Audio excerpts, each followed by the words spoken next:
আসসালামু আলাইকুম, সবাইকে স্বাগত জানাচ্ছি। আবারও দুঃসংবাদ আছে।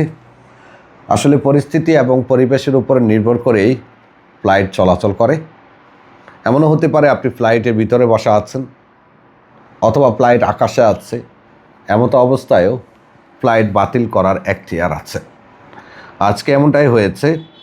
বিমান বাংলাদেশ এয়ারলাইন্সের BG349 যে ফ্লাইটটি ঢাকা থেকে দাম্মামের উদ্দেশ্যে আসার কথা ছিল, সে ফ্লাইটটি নয়াদিল্লির আকাশ থেকে আবারও রিটার্ন ঢাকায় চলে গিয়েছে।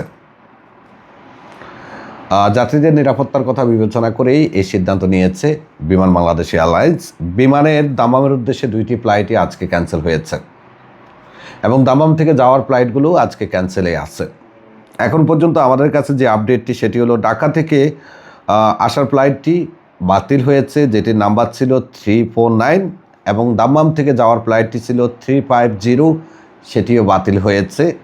দুপুরে এয়ারপোর্ট থেকে শত শত যাত্রী ফেরত গিয়েছে, আমাদের অনেক যাত্রী ফেরত গিয়েছে। বিমান ফ্লাইট উড্ডয়ন করায়নি, যেহেতু ফ্লাইটটা আসতে পারেনি, কারণ এটা আসবে আবার যাত্রী নিয়ে যাবে। এখন পর্যন্ত ঢাকা এয়ারপোর্ট কর্তৃপক্ষের হিসেব মতে 105টিরও অধিক ফ্লাইট ক্যান্সেল হয়েছে।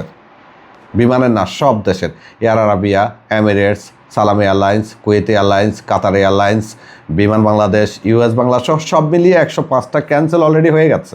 তবে হ্যাঁ, বিমান বাংলাদেশ এয়ারলাইন্সের রিয়াদ রুটে এখন পর্যন্ত ফ্লাইট সচল আছে। BG339 এই ফ্লাইটটি চালু আছে। বিমান বাংলাদেশ এয়ারলাইন্সের জেদ্দা রুটের এখন পর্যন্ত সঠিক কোনো আপডেট আমরা পাইনি। মদিনা রুটেরও কোনো আপডেট আমরা এখন পর্যন্ত পাইনি। তবে আশা করছি জেদ্দা এবং মদিনা রুটের ফ্লাইট চলাচল স্বাভাবিক থাকবে।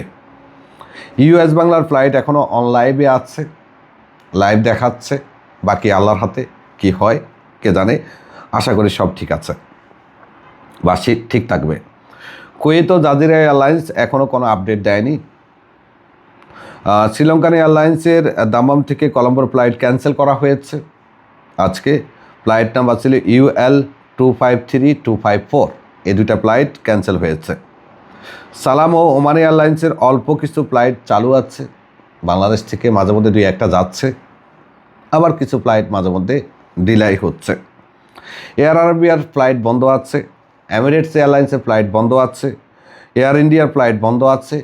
কাতার এয়ারলাইন্স জানিয়েছে আগামীকাল সকালে তারা জানাবে তারা কি ফ্লাইট চালু করবে কি করবে না। ইন্ডিগো এয়ারলাইন্সের কোনো আপডেট এখন আমাদের হাতে নেই। এয়ার ইন্ডিয়ারও কোনো আপডেট আমরা প্রপার দিতে পারতেছি না আপনাদেরকে, কবে নাগাদ এয়ার ইন্ডিয়া তাদের স্বাভাবিক ফ্লাইট চালু করবে। ধন্যবাদ।